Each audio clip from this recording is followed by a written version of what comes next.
നമസ്കാരം. ഗൾഫ് ടുഡേയിലേക്ക് വിശദമായി. പാകിസ്ഥാൻ മുൻ പ്രധാനമന്ത്രി ഇമ്രാൻഖാൻ റാവൽപിണ്ടിയിലെ അഡിയാല ജയിലിൽ കൊല്ലപ്പെട്ടതായി സോഷ്യൽ മീഡിയയിൽ അഭ്യൂഹം. വാർത്ത പ്രചരിപ്പിച്ചത് അഫ്ഗാൻ ബലൂചിസ്ഥാൻ മാധ്യമങ്ങളാണ്. ജയിലിലെത്തിയ ഇമ്രാൻഖാന്റെ സഹോദരിമാരെ സൈന്യം വലിച്ചിഴച്ചെന്നും പരാതിയുണ്ട്. ഇമ്രാൻഖാൻ കൊല്ലപ്പെട്ടതായ വിവരം പാകിസ്ഥാനിലെയും അഫ്ഗാനിസ്ഥാനിലെയും സമൂഹ മാധ്യമങ്ങളിൽ പ്രചരിക്കുകയാണ്. പാക് സൈനിക മേധാവി അസീം മുനീറും ISIയും ചേർന്ന് ഇമ്രാൻഖാനെ കൊലപ്പെടുത്തിയെന്നാണ് പ്രചാരണം. ഇമ്രാൻഖാന്റെ കുടുംബാംഗങ്ങൾക്ക് അദ്ദേഹത്തെ കാണാൻ ജയിലധികൃതർ അനുവാദം നൽകിയില്ലെന്നും റിപ്പോർട്ടുകളുണ്ടായിരുന്നു. ഇതിന് പിന്നാലെയാണ് ഇമ്രാൻഖാൻ കൊല്ലപ്പെട്ടതായി റിപ്പോർട്ടുകൾ പ്രചരിച്ചത്. ഇമ്രാൻഖാനെ കാണണമെന്നാവശ്യപ്പെട്ട് അഡിയാല ജയിലിന് മുന്നിൽ പ്രതിഷേധിച്ച അദ്ദേഹത്തിന്റെ സഹോദരിമാരെ ബലപ്രയോഗത്തിലൂടെ നീക്കിയെന്നും റിപ്പോർട്ടുകളുണ്ട്. ഖാൻ കൊല്ലപ്പെട്ടുവന്ന അഭ്യൂഹത്തെ തുടർന്ന് ആയിരക്കണക്കിന് തെഹ്രീക്കെ ഇൻസാഫ് പാർട്ടി പ്രവർത്തകർ റാവൽപിണ്ടി അഡിയാല ജയിലിന് മുന്നിൽ എത്തിയിരിക്കുകയാണ്. അതേസമയം പാക് സർക്കാരോ ജയിലധികൃതരോ ഇക്കാര്യത്തിൽ പ്രതികരിച്ചിട്ടില്ല. 73കാരനായ ഇമ്രാൻഖാൻ അഴിമതി കേസിൽ ശിക്ഷിക്കപ്പെട്ട് 2023 മുതൽ ജയിലിലാണ്. ഇമ്രാൻഖാൻ കൊല്ലപ്പെട്ടതായി കഴിഞ്ഞ മെയ്യിലും അഭ്യൂഹം പ്രചരിച്ചിരുന്നു. International desk 24.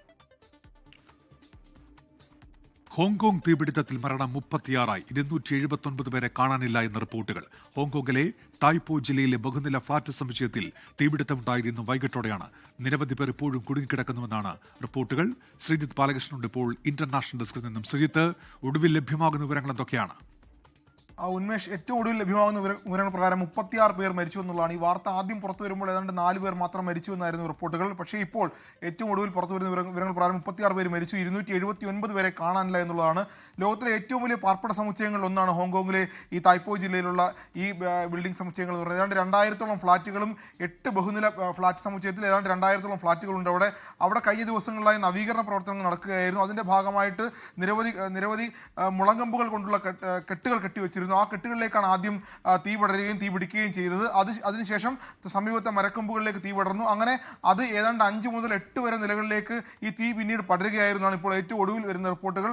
ആ നിലകളിലുണ്ടായിരുന്ന ആളുകളാണ് ഇപ്പോൾ കൊല്ലപ്പെട്ടിരിക്കുന്നത് അല്ലെങ്കിൽ മരണപ്പെട്ടിരിക്കുന്നത് എന്ന് വേണം നമുക്ക് അനുമാനിക്കാൻ. ഒപ്പം തന്നെ തൊഴിലാളികളുണ്ടായിരുന്നു, നവീകരണ പ്രവർത്തനത്തിന്റെ ഭാഗമായുള്ള തൊഴിലാളികളുണ്ടായിരുന്നു. അതോടൊപ്പം തന്നെ ആദ്യഘട്ട മണിക്കൂറുകൾ വന്ന റിപ്പോർട്ടുകൾ പ്രകാരം തൊഴിലാളികൾ മരണപ്പെട്ടു. അവിടേക്ക് വേഗം ഏതാണ്ട് 200ഓളം ഫയർ ടെൻഡറുകൾ എത്തുന്നു. ആ ഫയർ ടെൻഡറുകൾ ഉണ്ടായിരുന്ന അഗ്നിശമന സേനാംഗങ്ങളും ഈ രക്ഷാപ്രവർത്തനത്തിന്റെ ഭാഗമായി അവരും മരണപ്പെട്ടു എന്നുള്ള റിപ്പോർട്ടുകളാണ് ഇപ്പോൾ ഏറ്റവും ഒടുവിൽ പുറത്തു വരുന്നത്. അങ്ങനെയാണ് മരണസംഖ്യ 36ലേക്ക് ഉയരുന്നതും 279 പേരെ കാണാതാവുന്നതും. ഈ 279 പേരുടെ കണക്കുകൾ അവിടെ താമസിച്ചിരുന്ന ആളുകൾ, അതായത് 5 മുതൽ 8 വരെ നിലകളിൽ താമസിച്ചിരുന്ന ആളുകൾ എന്നാണ് ഇപ്പോൾ ഏറ്റവും ഒടുവിൽ പുറത്തു വരുന്ന വിവരങ്ങൾ പ്രകാരം നമ്മൾ മനസ്സിലാക്കുന്നത്. ആദ്യഘട്ടത്തിൽ താഴെയുള്ള ആളുകളെ, അതായത് ഫ്ളാറ്റ് സമുച്ചയത്തിന്റെ ഈ 2000-ഓളം ഫ്ളാറ്റുകൾ ആദ്യഘട്ടത്തിൽ 100ഓളം ഫ്ളാറ്റുകളിലെ ആളുകളെ അവിടെ നിന്ന് ഒഴിപ്പിച്ചിരുന്നു. ആ ഒഴിപ്പിച്ചതിന് ശേഷമുള്ള മുകൾ നിലകളിലേക്കാണ് പക്ഷേ തീ പടർന്നത്. അവിടെയാണ് അപകടം ഉണ്ടാകുന്നത്. ദുരന്തത്തിന്റെ വ്യാപ്തി ഉണ്ടായതിന് കാരണം മുഴുവൻ ആളുകളെയും അവിടെ നിന്ന് ഒഴിപ്പിക്കാൻ കഴിഞ്ഞില്ല എന്നാണ് ഇപ്പോൾ മനസ്സിലാക്കുന്നത്. അങ്ങനെ 36 പേർ മരണപ്പെട്ടിരിക്കുന്നത്. ഒരുപക്ഷേ മരണസംഖ്യ ഇനിയും വർദ്ധിച്ചേക്കാമെന്നാണ് ഹോങ്കോങ്ങിൽ ലഭ്യമാകുന്ന വിവരം. എന്തായാലും ലോകത്തിലെ ഏറ്റവും വലിയ പാർപ്പിട സമുച്ചയങ്ങളിൽ ഒന്നാണ് തീപിടുത്തം ഉണ്ടായിരിക്കുന്നത്. അവിടെ നവീകരണ പ്രവർത്തനങ്ങൾ നടക്കുകയായിരുന്നു. അതിന്റെ ഭാഗമായിട്ടാണ് അതിനിടയിലാണ് തീപിടുത്തം ഉണ്ടാകുന്നതാണ് ഏറ്റവും ഒടുവിൽ പുറത്തു വരുന്ന വിവരങ്ങൾ. ഈ 279 പേരുടെ വിവരങ്ങൾ ഇപ്പോൾ ലഭ്യമായിട്ടില്ല. അതിൽ ബഹുഭൂരിപക്ഷവും അവിടുത്തെ താമസക്കാരാണ് എന്നാണ് ഇപ്പോൾ ലഭ്യമാകുന്ന വിവരം. എന്തായാലും 279 പേരെ കാണാനില്ല, 36 പേർ മരണപ്പെട്ടു എന്ന വിവരമാണ് നമുക്കിപ്പോൾ ഏറ്റവും ഒടുവിൽ നൽകാൻ കഴിയുന്നത്. ഉന്മേഷ്. ശരി ശ്രീജിത്ത്, 36 പേരാണ് ഹോങ്കോങ്ങിലെ ഈ തീപിടുത്തത്തിൽ മരിച്ചത് എന്നാണ് ഏറ്റവും ഒടുവിൽ പുറത്തുവരുന്ന വിവരങ്ങൾ. ശ്രീജിത്ത് ബാലകൃഷ്ണൻ വിവരങ്ങൾ നൽകുകയായിരുന്നു. കുവൈറ്റിൽ ലഹരി വിരുദ്ധ നിയമം കർശനമാക്കുന്നു. മയക്കുമരുന്ന് ഉപയോഗത്തിനും വിതരണത്തിനും വധശിക്ഷ ഉൾപ്പെടെയുള്ള നിയമ പരിഷ്കരണമാണ് നിലവിൽ വരുന്നത്. കുവൈറ്റിൽ മയക്കുമരുന്ന് ഉപയോഗത്തിനും വിതരണത്തിനുമെതിരെ അതിശക്തമായ നടപടികളുമായി പുതിയ നിയമം പ്രാബല്യത്തിൽ വരുന്നു. അടുത്ത ഞായറാഴ്ച ഔദ്യോഗിക ഗസറ്റിൽ പ്രസിദ്ധീകരിക്കുന്ന നിയമം 2 ആഴ്ചയ്ക്കുള്ളിൽ നടപ്പിലാകും. ലഹരിയുമായി ബന്ധപ്പെട്ട കേസുകളിലെ പഴുതുകൾ അടയ്ക്കാനും സമൂഹത്തിൽ നിന്ന് ലഹരി ഉപയോഗം നിർമ്മാർജ്ജനം ചെയ്യാനുമാണ് പുതിയ നിയമം ലക്ഷ്യമിടുന്നത്. 14 തരം കുറ്റകൃത്യങ്ങൾക്ക് വധശിക്ഷയും 19 തരം കുറ്റകൃത്യങ്ങൾക്ക് ജീവപര്യന്തം തടവും ലഭിക്കും. മറ്റ് നിരവധി കുറ്റങ്ങൾക്ക് 15 വർഷം വരെ തടവും 20 ലക്ഷം ദിനാർ വരെ പിഴയും ചുമത്തും എന്നതാണ് പുതിയ നിയമത്തിലെ പ്രധാന വ്യവസ്ഥകൾ. സുഹൃത്തുക്കൾക്ക് തമാശയ്ക്കോ സൗജന്യമായോ മയക്കുമരുന്ന് നൽകുന്നത് വധശിക്ഷ ലഭിക്കാവുന്ന കുറ്റമാണ്. കൂടാതെ ഏതെങ്കിലും സഹായത്തിനോ സേവനത്തിനോ പകരമായി മയക്കുമരുന്ന് നൽകുന്നതും വധശിക്ഷ ക്ഷണിച്ചു വരുത്തും. തമാശയ്ക്കാണെങ്കിൽ പോലും മറ്റൊരാളുടെ ഭക്ഷണത്തിലോ പാനീയത്തിലോ മയക്കുമരുന്ന് കലർത്തുന്നത് 15 വർഷം വരെ തടവ് ലഭിക്കാവുന്ന കുറ്റമാണ്. ഉന്നത ഉദ്യോഗസ്ഥർ ഉൾപ്പെടെ എല്ലാ സർക്കാർ ജീവനക്കാർക്കും മുന്നറിയിപ്പില്ലാതെ ലഹരി പരിശോധന നടത്തും. വിവാഹത്തിന് മുൻപുള്ള വൈദ്യപരിശോധനയിലും ഇനി മുതൽ ലഹരി പരിശോധന ഉണ്ടായിരിക്കും. ലഹരി ഉപയോഗം മൂലമുള്ള വിവാഹമോചനങ്ങളുടെ എണ്ണം വർദ്ധിച്ചുവരുന്ന സാഹചര്യത്തിലാണ് പരിശോധന കർശനമാക്കാൻ അധികൃതർ തീരുമാനിച്ചത്. സോഷ്യൽ മീഡിയ വഴിയോ വീഡിയോകളിലൂടെയോ മയക്കുമരുന്നിനെ അനുകൂലിച്ച് സംസാരിക്കുന്നതും മയക്കുമരുന്ന് ഉപയോഗത്തെ പ്രോത്സാഹിപ്പിക്കുന്ന രീതിയിലുള്ള വസ്ത്രങ്ങളോ സ്റ്റിക്കറുകളോ ഉപയോഗിക്കുന്നതും 3 വർഷം വരെ തടവ് ലഭിക്കാവുന്ന കുറ്റമാണ്. ലഹരിക്ക് അടിമപ്പെട്ടവർക്ക് ചികിത്സ ഇനി മുതൽ ഓപ്ഷണൽ ആയിരിക്കില്ല, നിർബന്ധമായിരിക്കും എന്നും നിയമം വ്യവസ്ഥ ചെയ്യുന്നു. കുടുംബാംഗങ്ങൾക്ക് സഹൽ ആപ്പ് വഴി ലഹരിക്ക് അടിമപ്പെട്ട കുടുംബാംഗങ്ങളെക്കുറിച്ച് രഹസ്യമായി വിവരം നൽകാം. വിവരം ലഭിച്ച് 1 മണിക്കൂറിനുള്ളിൽ അധികൃതർ നടപടിയെടുക്കും. ഇത്തരത്തിൽ വളരെ സമൂലമായ മാറ്റങ്ങളാണ് പുതിയ ലഹരി വിരുദ്ധ നിയമത്തിൽ വരുന്നത്. ജലിൻ ത്രപ്രയാർ, 24 കുവൈറ്റ്. ഖത്തറിൽ വെബ്സൈറ്റുകൾ വഴി വാണിജ്യ പ്രവർത്തനങ്ങൾ നടത്തുന്നതിനുള്ള വ്യവസ്ഥ നിർണ്ണയിക്കുന്നതിന്റെ കരട് പ്രമേയത്തിന് ഇന്ന് ചേർന്ന മന്ത്രിസഭാ യോഗം അംഗീകാരം നൽകി. വ്യാപാരികളുടെയും ഉപഭോക്താക്കളുടെയും അവകാശങ്ങൾ സംരക്ഷിക്കുന്നതിനൊപ്പം നിക്ഷേപകർക്കും സംരംഭകർക്കും അനുകൂല സാഹചര്യം ഒരുക്കുക എന്ന ലക്ഷ്യത്തോടെ വാണിജ്യ വ്യവസായ മന്ത്രി മുന്നോട്ട് വെച്ച നിർദ്ദേശങ്ങളാണ് കരട് പ്രമേയത്തിലുള്ളത്.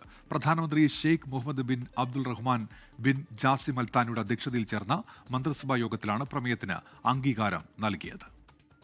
ഭാരതീയ പ്രവാസി പരിഷത്ത് കുവൈറ്റിന്റെ 10ാം വാർഷികാഘോഷങ്ങളുടെ ഭാഗമായി റൈസിംഗ് ഇന്ത്യ പ്രവാസി മഹോത്സവം 2026 ജനുവരി 30 നടക്കും. അഹമ്മദിയിലെ DPS സ്കൂളിലാണ് പരിപാടി. ഇന്ത്യയിലും കുവൈറ്റിലുമായി വിവിധ മേഖലകളിലെ പ്രമുഖർ പങ്കെടുക്കുന്ന സാംസ്കാരിക സമ്മേളനം, സാംസ്കാരിക പരിപാടികൾ, പ്രത്യേക അവതരണങ്ങൾ തുടങ്ങി വൈവിധ്യമാർന്ന പരിപാടികൾ അരങ്ങേറും. കുവൈറ്റിലെ വിവിധ മേഖലകളിൽ മികവ് തെളിയിച്ച പ്രവാസികളെ ആദരിക്കുന്ന പ്രവാസി സമ്മാൻ 2026 പുരസ്കാരങ്ങളും ഇന്ത്യയിലെ സാമൂഹ്യ സേവന പ്രവർത്തനങ്ങൾക്ക് നൽകുന്ന PP മുകുന്ദൻ പുരസ്കാരവും ചടങ്ങിൽ വിതരണം ചെയ്യും. തനിമ കുവൈറ്റ് സംഘടിപ്പിക്കുന്ന 19ാം ദേശീയ വടംവലി മത്സരവും 13ാം pearl of the school award ദാനവും നവംബർ 28 നടക്കും. അബ്ബാസിയിലെ ഇന്റഗ്രേറ്റഡ് ഇന്ത്യൻ സ്കൂൾ ഫ്ലഡ് സ്റ്റേഡിയത്തിലാണ് പരിപാടി. വിവിധ സാംസ്കാരിക പരിപാടികൾ അരങ്ങേറും. കുവൈറ്റിൽ 24 ഇന്ത്യൻ സ്കൂളുകളിൽ നിന്നുള്ള മികച്ച വിദ്യാർത്ഥികൾക്ക് doctor APJ Abdul Kalam pearl of the school അവാർഡുകളും UISലെ 7ാം ക്ലാസ്സിലെ മികച്ച വിദ്യാർത്ഥിക്ക് ബിനി മെമ്മോറിയൽ അവാർഡും വിതരണം ചെയ്യും. കൂടാതെ ഏഷ്യൻ ചാമ്പ്യൻഷിപ്പിൽ സിൽവർ നേടിയ കുവൈറ്റ് ടഗ് ഓഫ് വാർ ടീമിനെയും ആദരിക്കുമെന്ന് സംഘാടകർ വാർത്താസമ്മേളനത്തിൽ അറിയിച്ചു. ഖത്തറിലെ പ്രമുഖ ടീമുകളെ അണിനിരത്തി ഖത്തർ വാണിമേൽ പ്രവാസി ഫോറം സംഘടിപ്പിക്കുന്ന ഏകദിന വോളിബോൾ ടൂർണമെന്റ് നവംബർ 28 വെള്ളിയാഴ്ച നടക്കും. ഉച്ചയ്ക്ക് 1 മണി മുതൽ മിസൈമിർ ഹാമിൽട്ടൺ ഇന്റർനാഷണൽ സ്കൂൾ ഇൻഡോർ ഗ്രൗണ്ടിലാണ് മത്സരം. ബിൽട്രസ് മാഷ് 25 എന്ന പേരിലാണ് മത്സരം നടക്കുന്നത്. ടൂർണമെന്റ് ഔപചാരിക ഉദ്ഘാടനം Indian sports centre president EP Abdurahman നിർവഹിക്കും.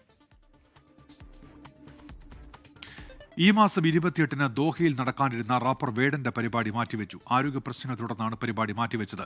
കടുത്ത പനിയെ തുടർന്ന് തീവ്രപരിഞ്ഞ വിഭാഗത്തിൽ ചികിത്സയിലാണെന്ന് റാപ്പർ വേഡന്റെ ഇൻസ്റ്റഗ്രാം പോസ്റ്റ്. മാറ്റിവെച്ച പരിപാടി ഡിസംബർ 12-ന് നടക്കും.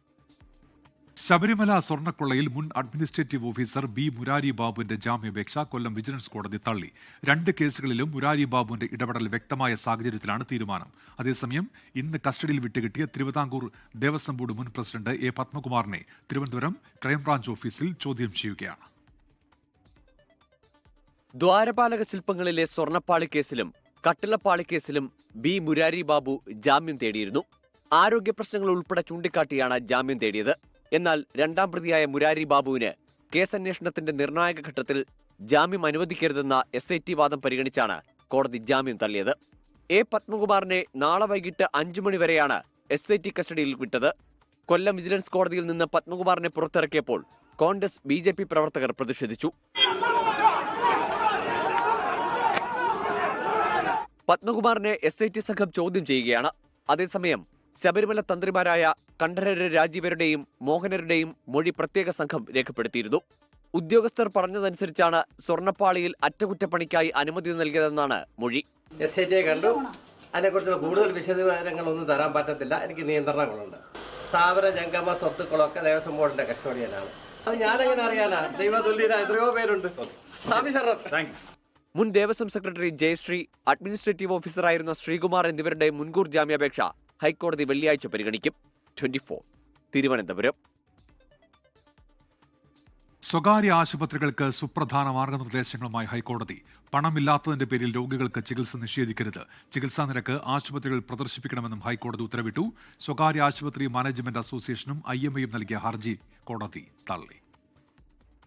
ആരോഗ്യത്തോടെ ജീവിക്കുകയെന്ന ഭരണഘടനാവകാശത്തിന്റെ ഭാഗമാണ് ക്ലിനിക്കൽ എസ്റ്റാബ്ലിഷ്മെന്റ് ആക്ട് എന്ന് ചൂണ്ടിക്കാട്ടിയാണ് സംസ്ഥാനത്തെ സ്വകാര്യ ആശുപത്രികൾക്കായി ഹൈക്കോടതി മാർഗനിർദ്ദേശങ്ങൾ പുറപ്പെടുവിച്ചത്. ഡോക്ടർമാരുടെ യോഗ്യതാ വിവരങ്ങളും ചികിത്സാ നിരക്കുകളും ആശുപത്രികളുടെ പ്രവേശന ഭാഗത്തും വെബ്സൈറ്റിലും ഇംഗ്ലീഷ്, മലയാളം ഭാഷകളിൽ പ്രദർശിപ്പിക്കണം. മുൻകൂർ പണമടയ്ക്കാനില്ലാത്തതിന്റെ പേരിൽ ചികിത്സ നിഷേധിക്കരുത്. ചികിത്സ കഴിഞ്ഞ് ആശുപത്രി വിടുമ്പോൾ എക്സ്റേ ഉൾപ്പെടെയുള്ള മുഴുവൻ പരിശോധനാ ഫലങ്ങളും രോഗിക്ക് കൈമാറണം. അത്യാഹിത വിഭാഗത്തിലെത്തുന്ന രോഗിക്ക് വിദഗ്ധ ചികിത്സ നൽകി നില ഭദ്രമാക്കണം. ആവശ്യമെങ്കിൽ മറ്റൊരിടത്തേക്ക് വിടാൻ ആശുപത്രികൾ തന്നെ കൃത്യസമയത്ത് മുൻകൈയെടുക്കണം.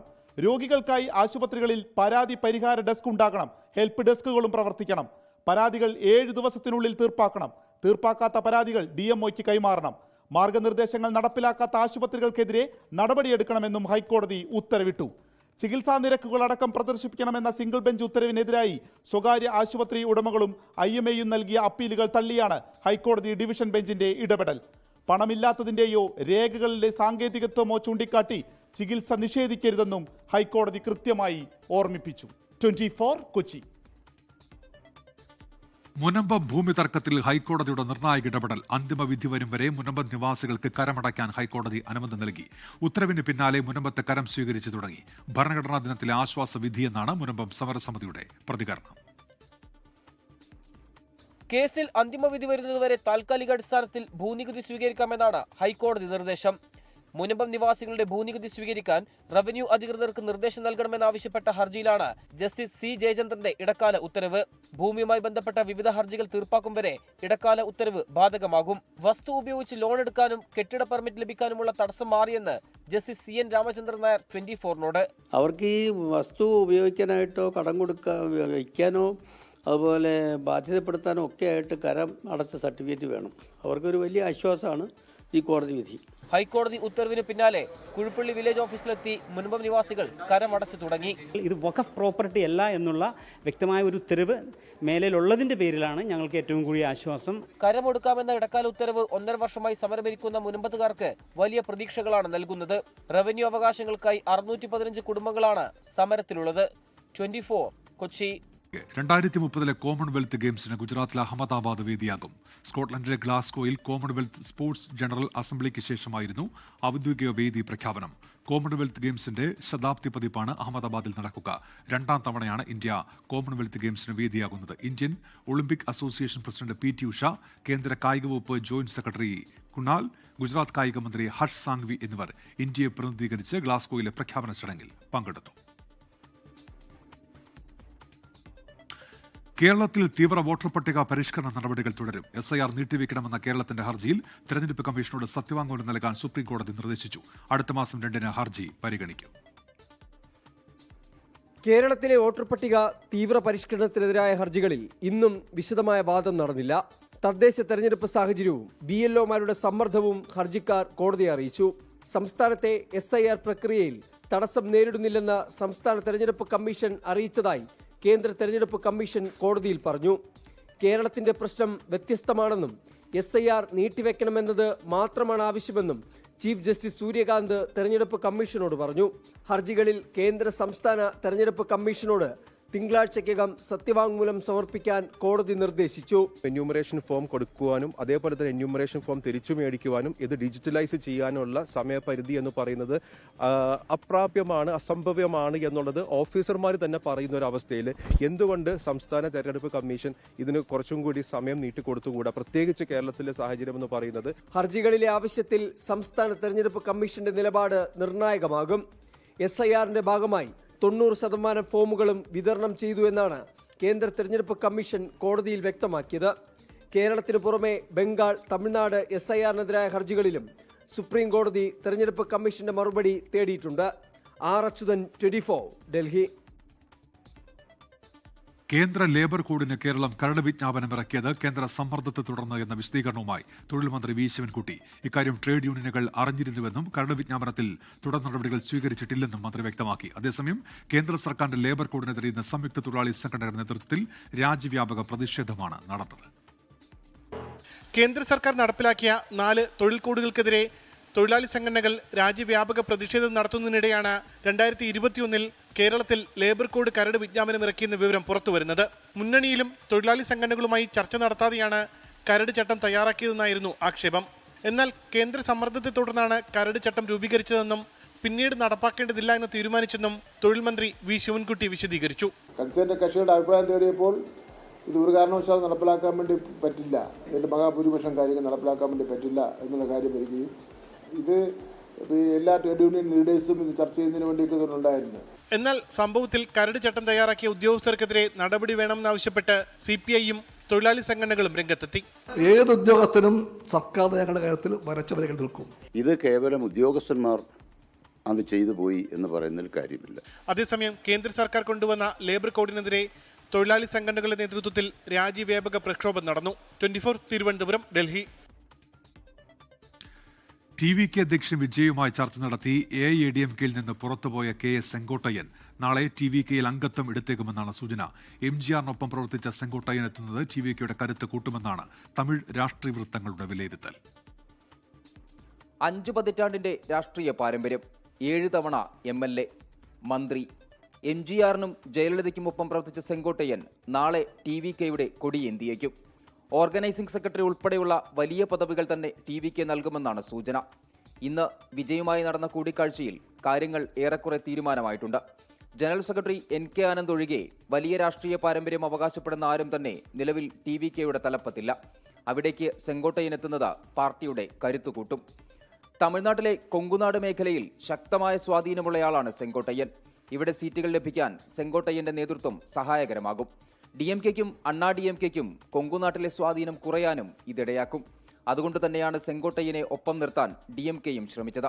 സെങ്കോട്ടയ്യനൊപ്പം മറ്റു ചിലർ കൂടി TVKയിൽ എത്തുമെന്നും സൂചനയുണ്ട്. അണ്ണാ DMKയുടെ രാഷ്ട്രീയ തന്ത്രങ്ങൾ വ്യക്തമായി അറിയാവുന്ന സെങ്കോട്ടയ്യന് ഏത് രാഷ്ട്രീയ വിഷയത്തെയും കൃത്യമായി പ്രതിരോധിക്കാനും കഴിയും. ഇത്തരമൊരു നേതാവിന്റെ അഭാവം നിലവിൽ TVKയിലുണ്ട്. സെങ്കോട്ടയ്യന്റെ വരവ് രാഷ്ട്രീയമായി ഏറെ ഗുണം ചെയ്യുമെന്നാണ് TVK വിലയിരുത്തുന്നത്. 24 ചെന്നൈ.